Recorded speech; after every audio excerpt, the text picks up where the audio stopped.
And I think the water credits are a real illustration of that for a couple of reasons. One is that while the water credits were created going back to April of 2014 to offset the cost of water for drinking, bathing, cooking, and actually flushing, which is how we got to the 65% of the water cost.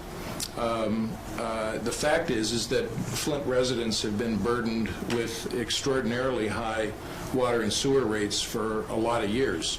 So these water credits, frankly, while they may have been focused in the rationale, may have been dealing with the tainted water, the fact is that they ended up being a tool that residents have relied upon to help them with incredibly high water bills. So when the water credits were first initiated, the announcement was made that they would be in effect up until the time that the water was judged by the regulators and the independents as at federal standard. And I actually went back and looked at the flyers and Q&As from April of 2016, and it said that exact thing. But the fact is that we didn't know how long that was going to take. So the first tranche of, I believe it was $30 million that we requested from the legislature carried us through about April or May of 2016, as I recall. And then we went and requested another roughly $13 million, $12.75 I think it was, that would carry us through March of 2017 if in fact it was needed. I think there was some misunderstanding, not miscommunication, but misunderstanding relative to that budget was a conditional budget and one that would be leveraged if needed, but it was never a guarantee that those credits would continue through the month of March.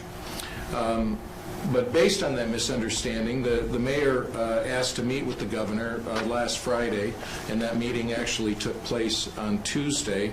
It was attended by the mayor and her CFO, Dave Sabuda, and the governor's chief of staff, Dick Posthumus, and myself.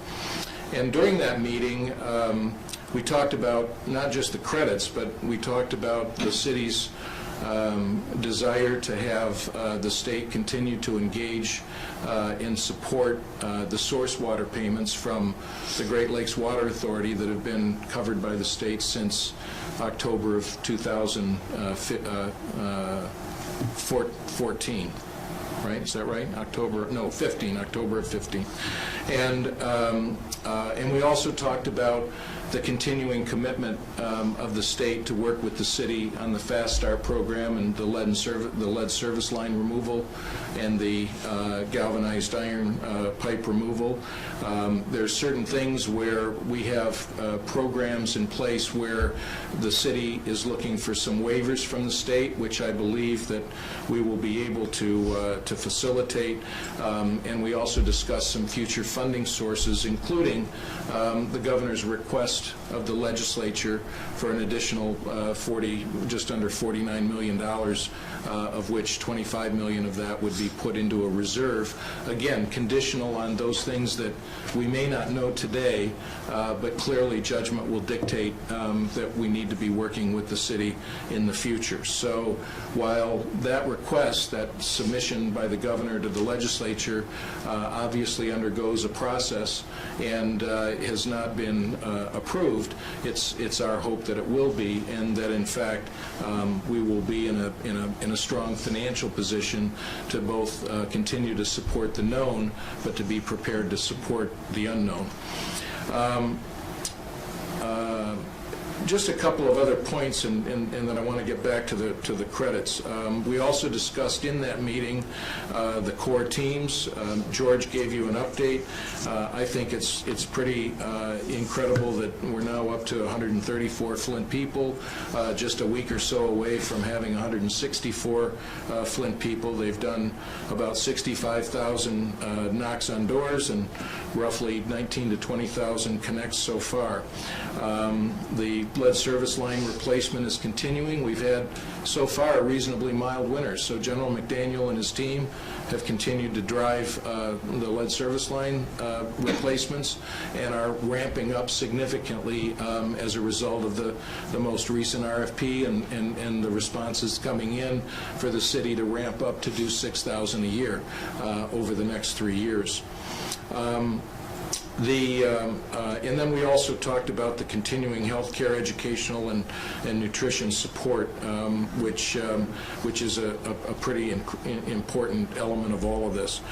So the water credit funding ending was not because of any budget decision or an adherence to any arbitrary date, but it was because the city's water standards now meets the same quality standards as any other community in Michigan or, in fact, in the United States. And that monitoring and evaluation was done by the EPA, by the DEQ, by several independents, and also by thousands of residential testings that have been done as well. So when the credits, obviously, they, as I said, the state originally appropriated $30 million dating back to April of 2014, and then another $12.75 million as a reserve fund, which were used for additional credits until the water met quality standards. Just to give an indication of the notification period, we didn't obviously know when the water would be at standard, but on the 12th of December, the governor's office did advise the city that funding would likely cease a month after the quality standards were met, to allow the city for some notice and transition.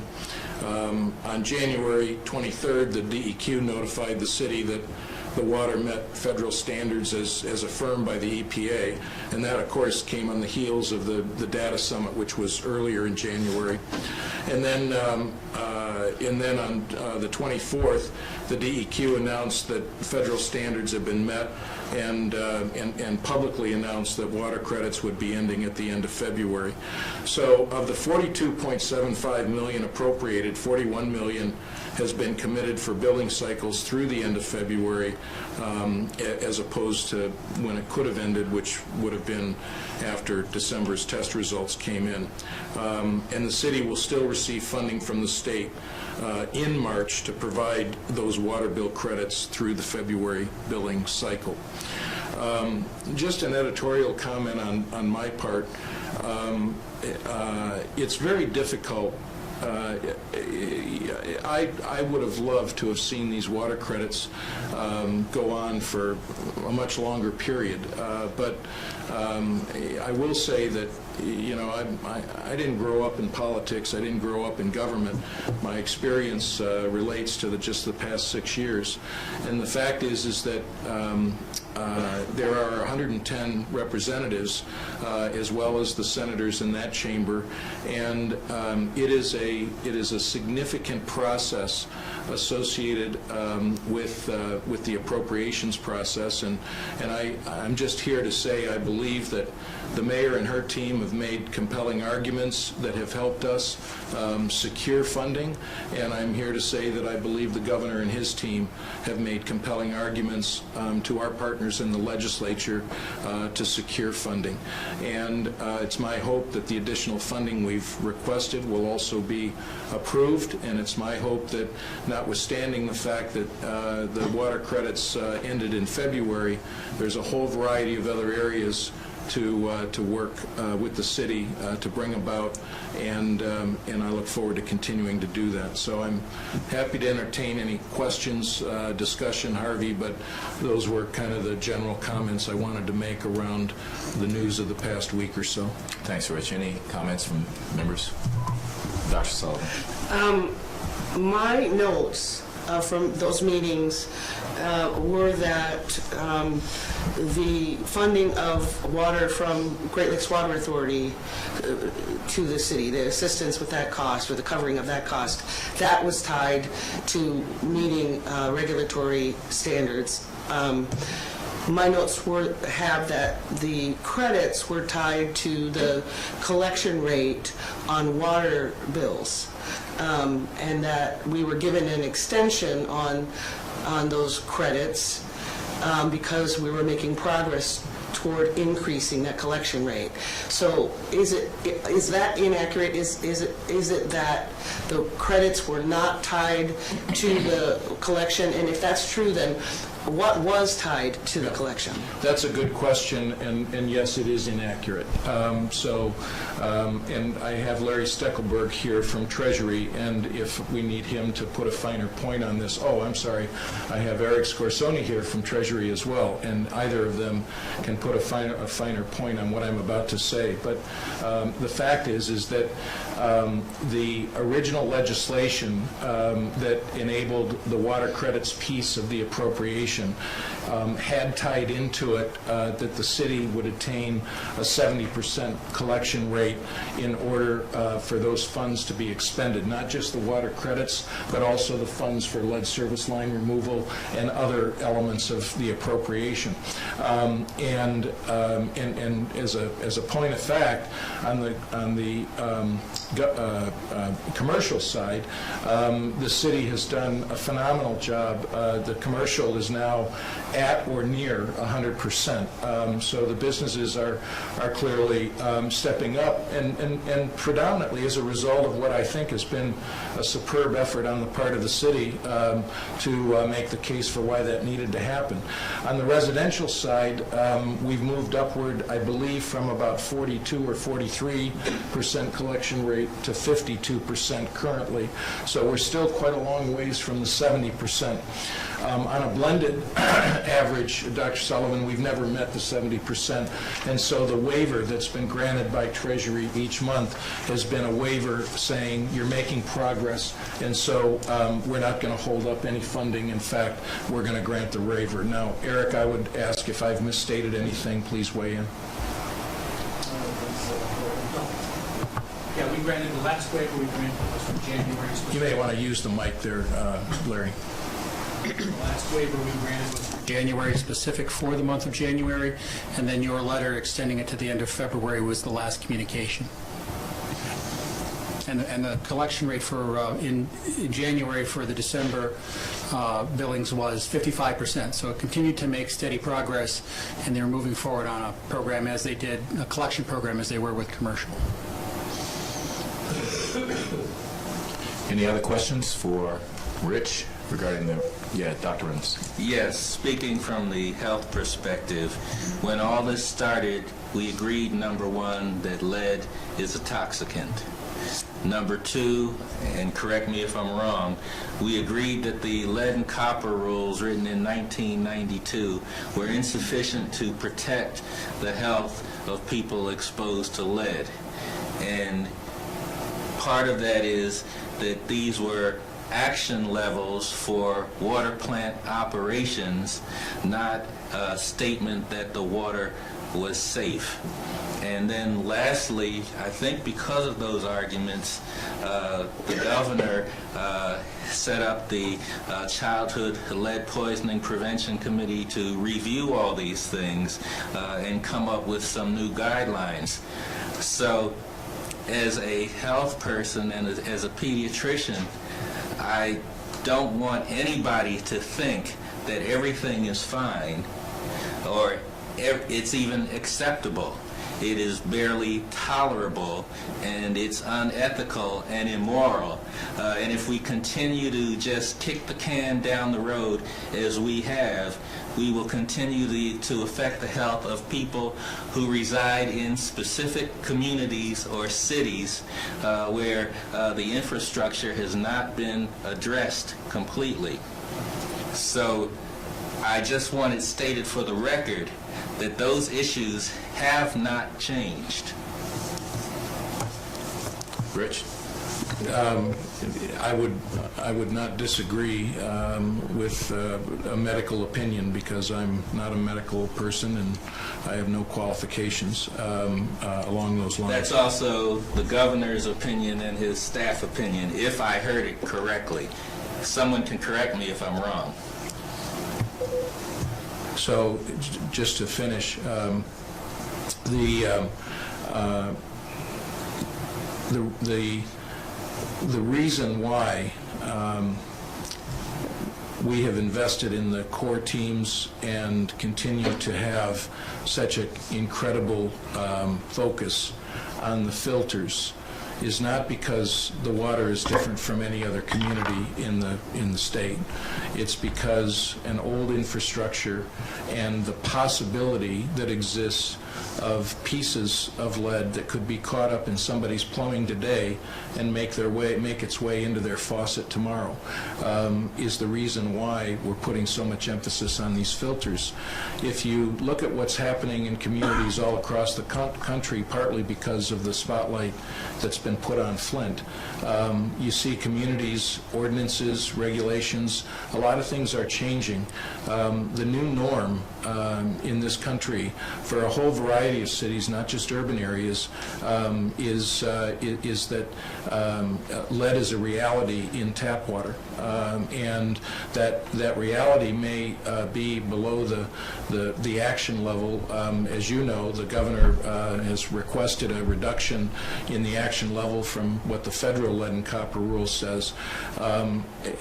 Without being too opinion oriented, Dr. Reynolds, I'll use I couldn't agree with you more about the lead and copper rule. We've had a lot of discussion about that, and the fact is that it's a little like going to your doctor, and your doctor says, well, I have good news and bad news. The good news is 90% of you is fine, but 10% of you may not be fine.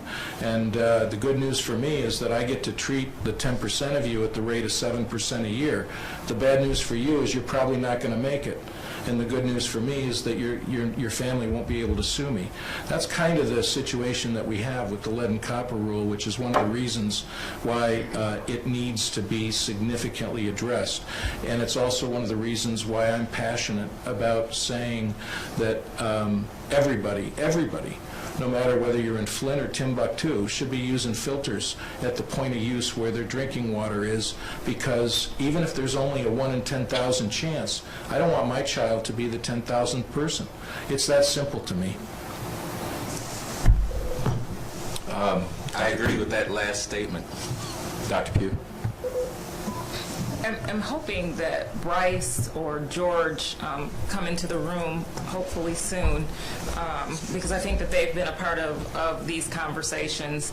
And so first of all, I just want to say, for the mayor, I've watched her sit in meetings and really go to bat for the residents of the city of Flint. We've talked about the water credits, and we've talked about the credits for the Gliwa water. And there's been, I would say, still from my perspective, I do see some misinformation. One of the pieces that the mayor has emphasized and is in a declaration that she put out, I believe it was December, that she said that water is going to be safe or drinkable when we don't have to use filters. In one of the meetings that we sat in, and I don't know, Dr. Sullivan, you were part of those meetings. There are several of us that were part of those meetings. Rich, we even heard you say tap water drinkable. So note, and we talked about being able to drink the water without the filters. There's been a lot of discussions. We started this discussion, I will say, January 10th. We'll just say we started the discussion January 10th. There was a follow-up meeting on January 18th, and then it may have been or 17th or 18th, and then there was another meeting on January 19th, and the DEQ led those conversations.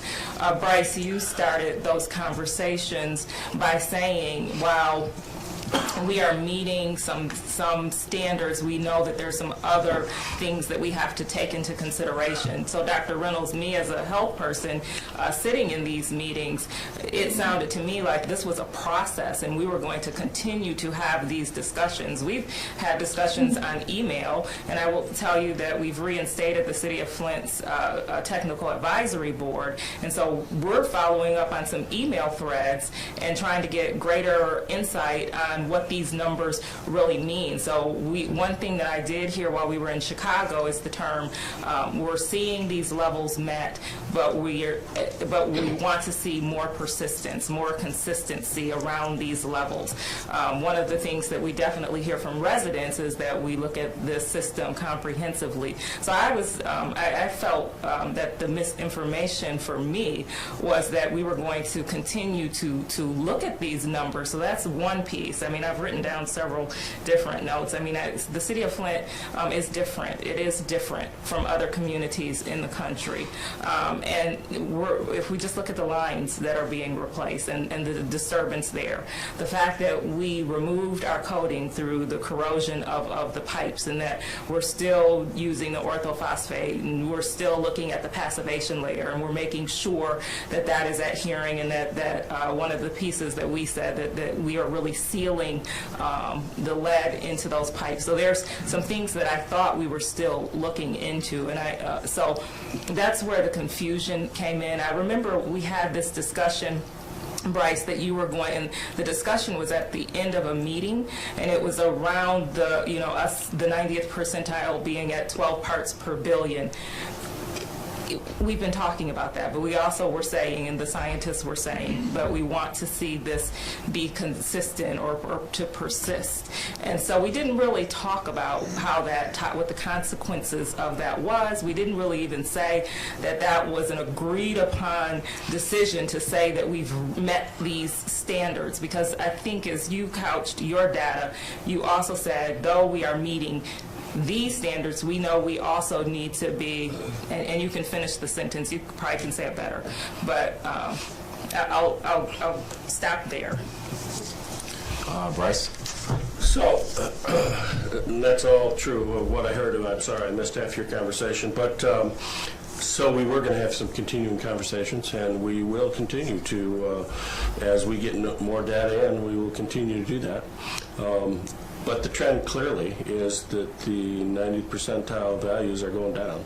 I mean, this is throughout the last monitoring period, and even in the early residential monitoring that's happened so far this term. So it's still going down. It's not going up. It's going down, which is a good thing. And as far as the standard itself, of course, right now that's set by the federal government. Soon it will be set by the state government with our lead copper rule. It'll be a lower standard, and the most recent round of Sentinel samples was even below that proposed 10 part per billion number. It was 8, and so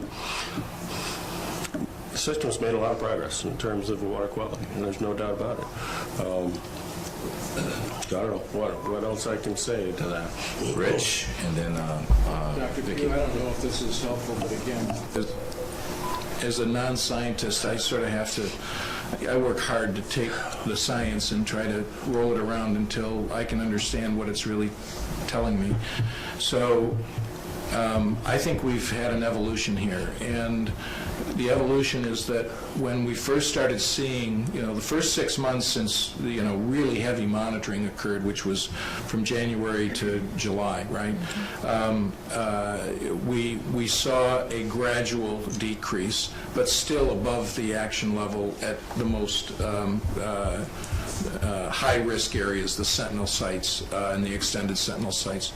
And so the message basically was when we got below the action level, the message came from folks use the filters. We've tested the filters. We believe that, in every case, the filters are getting the job done, and you should either drink filtered water or bottled water. And then because we weren't altogether positive, there hadn't been a long enough period of time, I think we basically had the opinion that it should be bottled water for any immune-compromised or at-risk, nursing mothers or very young people, et cetera.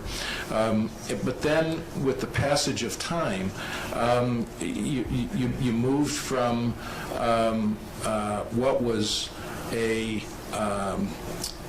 water still is not good, but the filters work message, to a message now which is the water is good most of the time. You can drink it right out of the tap without fear.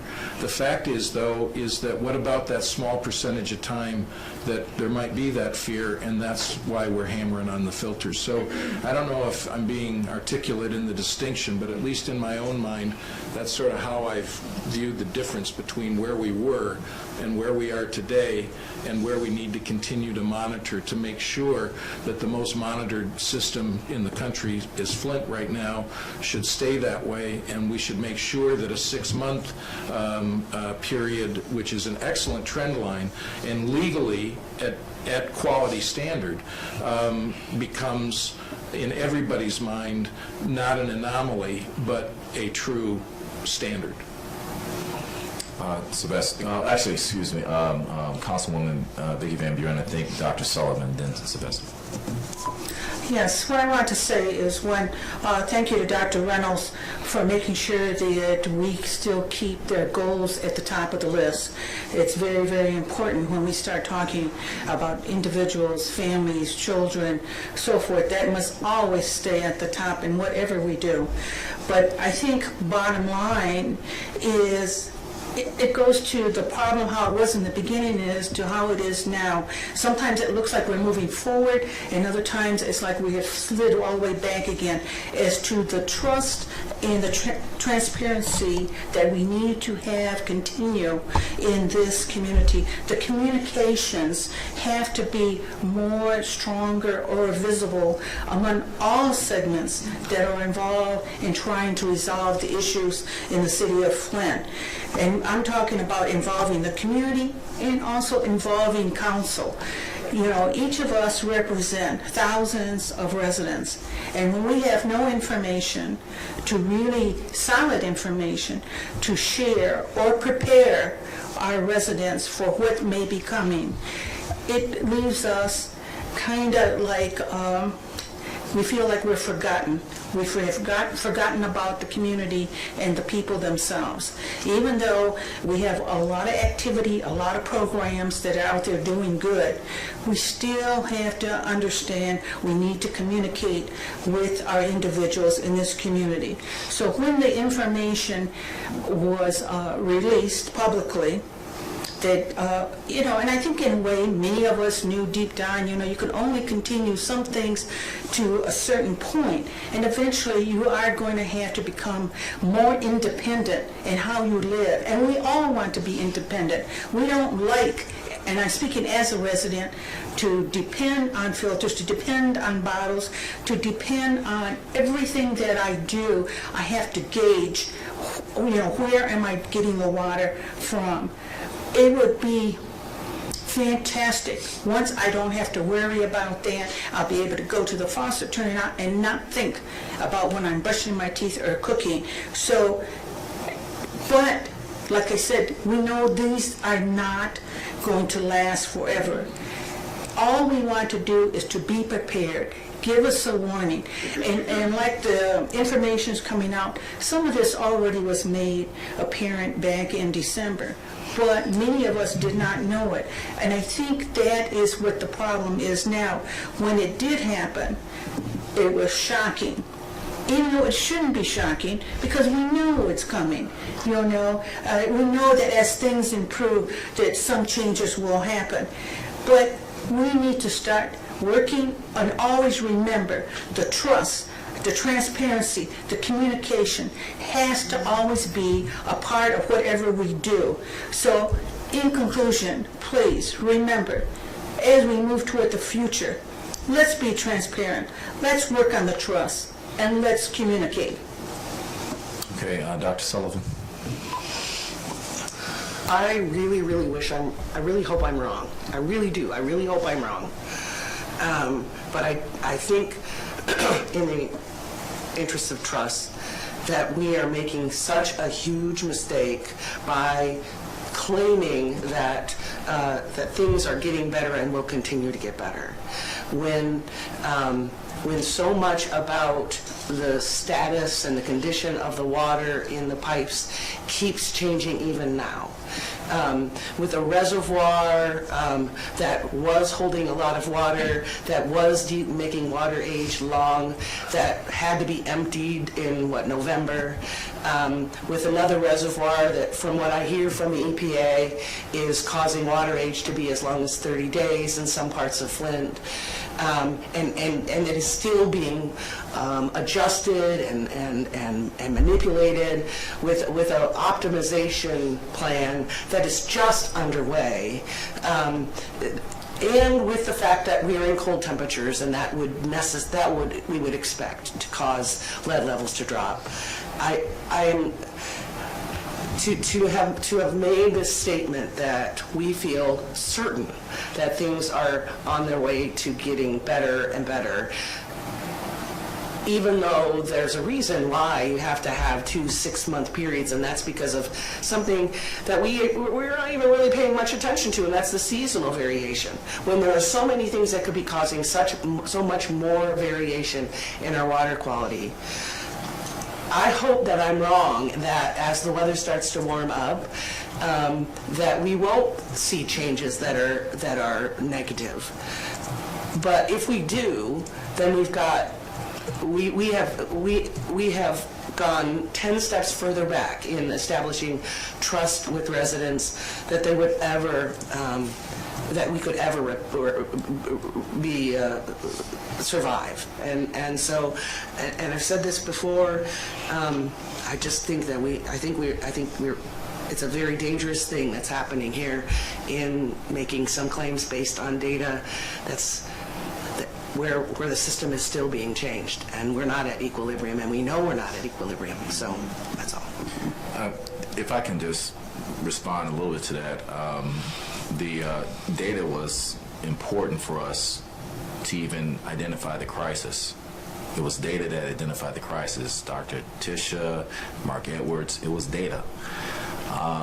But are you suggesting that the water condition... Harvey, it was data that you didn't pay attention to. I'm not disagreeing with that.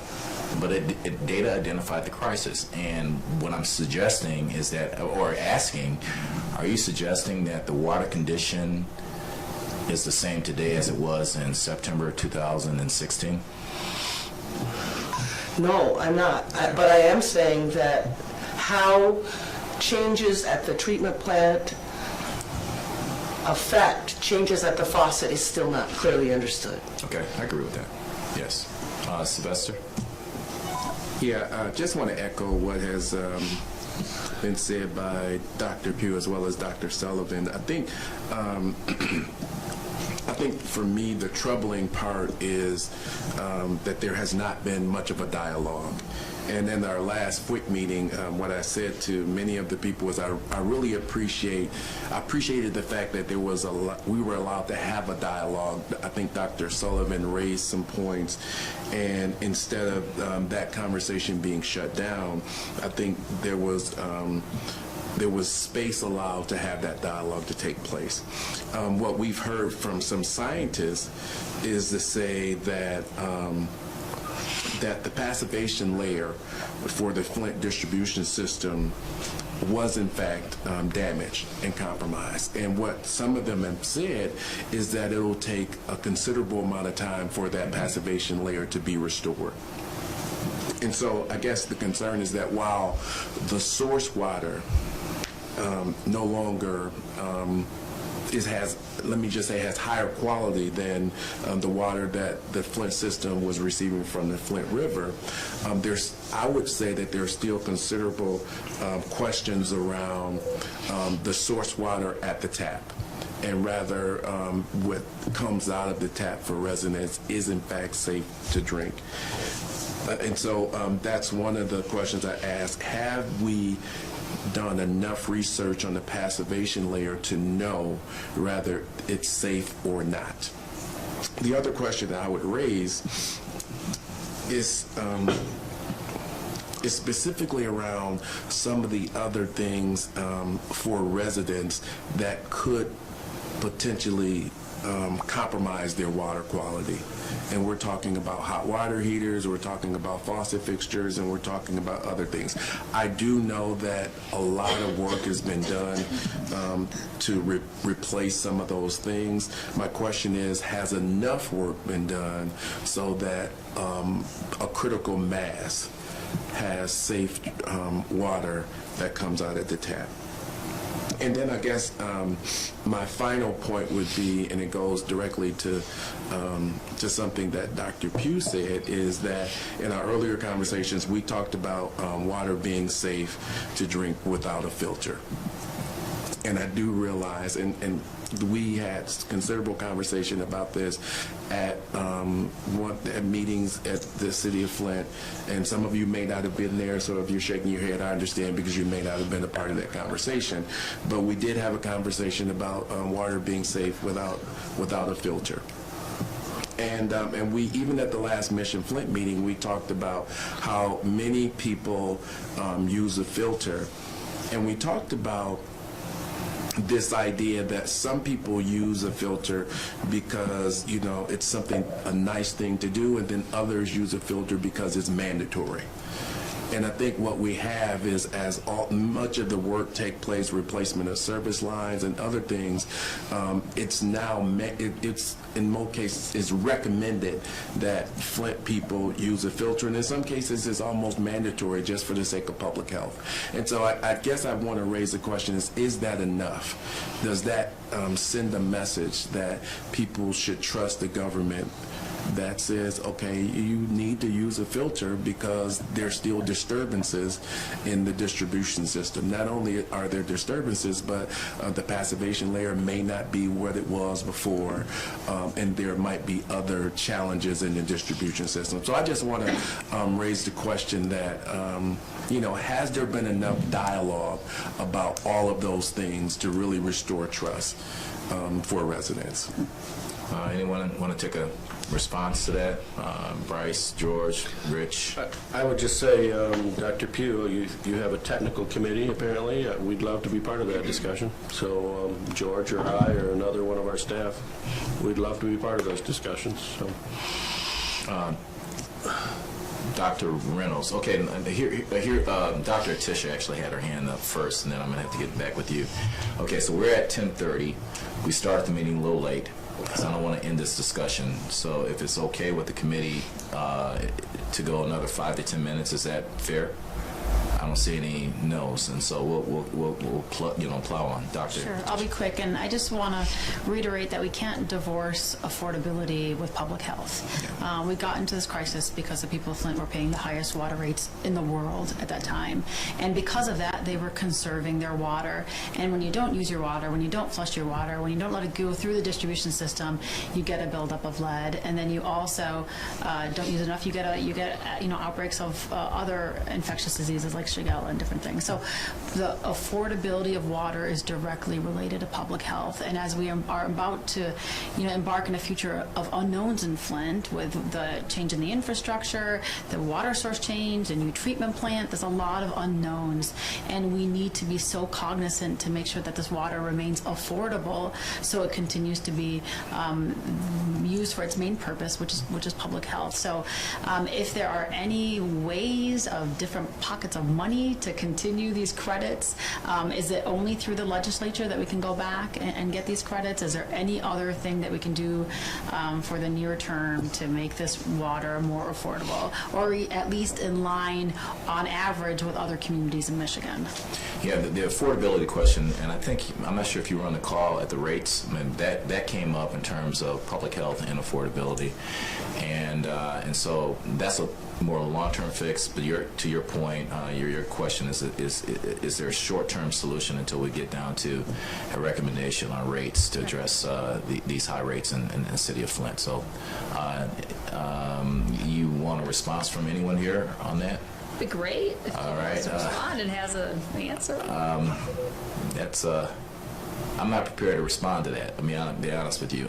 Anyone else around who could address affordability and health question? As part of the source option alternative analysis, they're going to be doing, the city's consultants are also going to be doing rate analyses as part of that.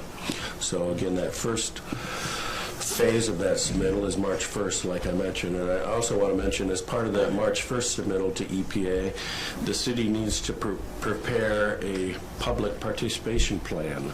So that's been a big issue here we've been talking about. But part of the submittal to EPA is the city has to prepare a public participation plan to assure that all the residents know what's going on. So that's part of that EPA order requirement too. So. Okay. Dr. Reynolds. Just in brief, the County Medical Society's advice to our patients has not changed since that release this summer, which is continue to use a properly installed and maintained filter, number one, and number two, for those special groups, women of childbearing age, breastfeeding, pregnant, if you have children under the age of 6, if you have any immunocompromised, or if you have any kidney problems, and there may be a couple of other conditions since I don't have it before me, we continue to recommend using bottled water, because we as health providers have to look our patients in the eye and tell them there's no risk, oh, you could take a chance. However, to be as cautious as possible if you are in any of those groups. That is the position of the Medical Society, and it has not changed. And hopefully at some point when we see some demonstrated stability over several seasons and water source changes, we'll be able to say otherwise. But at this point, that position has not changed. Any other comments? Dr. Q? I guess we have a multifaceted group that's working on this work. And so I guess one of the concerns that I have is that some would be more timeline driven than outcome driven. And so as we're talking about human health, we definitely have to be outcome driven. And I hope that we're not just focused on timelines.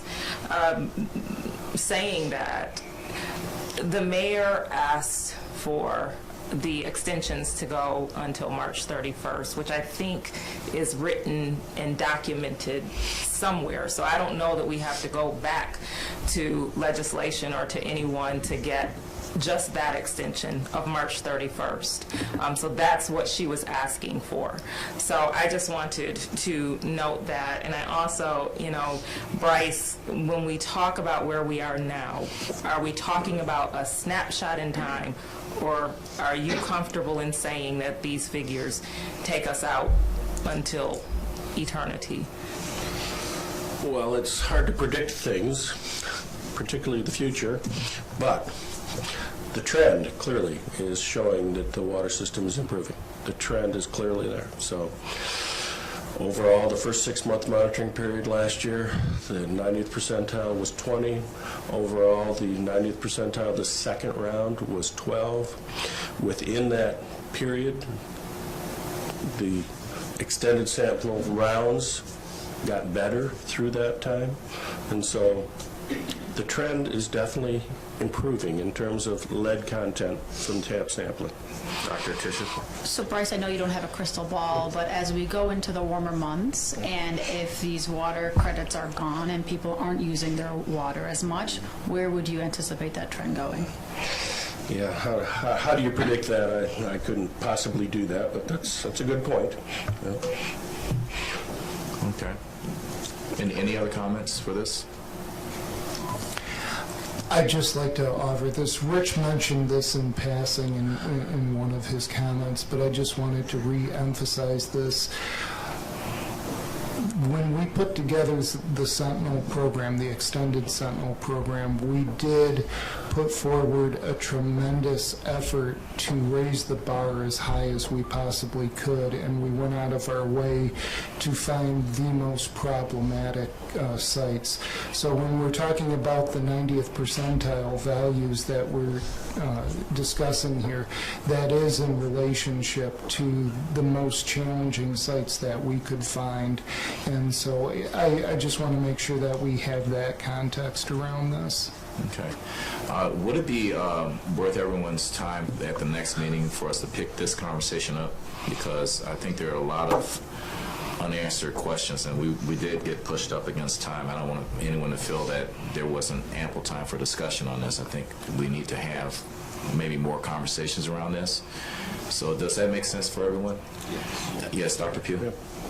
If it's possible, because we've reinstated the City of Flint's Technical Advisory Board, if we can have some sort of presentation by that group, which I don't know that we talked about the DEQ being a part of that, but NVHHS and EPA as well, and residents and the Medical Society and some of the other scientists are part of that. So we're getting some of this other input outside of those who have had their hands on the research. So be great to be able to have. Absolutely. Stacy took a note for that, and so we'll be reaching out to you to set that up. The other thing, too, I think what I heard in this conversation is that we got all this technical information, and it's not necessarily being translated to the residents here. And I would personally like to hear some recommendations from those who live here in the city or who are working here on how we can better begin to do that piece of it, because the perceptions, I mean, there's one thing about data and there's another thing about personal perceptions on the ground, and those two really don't line up a lot of times. And so maybe we can dive into that a little bit for next time. So we'll make sure that's on the agenda. And there may be some things coming out of the infrastructure conference that may stimulate some conversations here too as well. I just want to quickly say that the next meeting is at the MSU Flint campus. I want to thank both U of M and MSU for providing space for us, and there's another place that we hold meetings at typically, so we want to thank them for that. At that meeting, we had intended on reviewing the executive order to see how far we are in completion of that.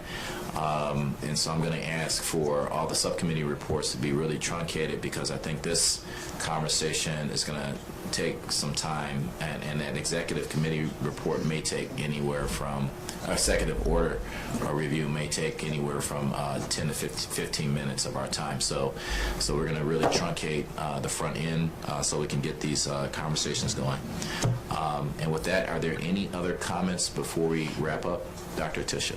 Real quick, I sent it to Stacy, who's going to send it to everybody. Yesterday, a new campaign was launched that's called Flint Kids Are. It's a positive messaging campaign that was created by the kids for the kids. Oh, wow. There's a 30-second video that you'll get a link to, and it's just beautiful because our kids hear everything like brain damage and irreversible neurotoxin and all this stuff. So this is something that's developed by them to really reinstill hope and resilience, which is part of many of the other resilience programming that's happening. So and perhaps we can send that to our comms team and put that on the web too. So I think that's awesome to have that. Thank you. Any other comments before we break? With that, thank you for your comments, and thank you for indulging that time over. Have a good day.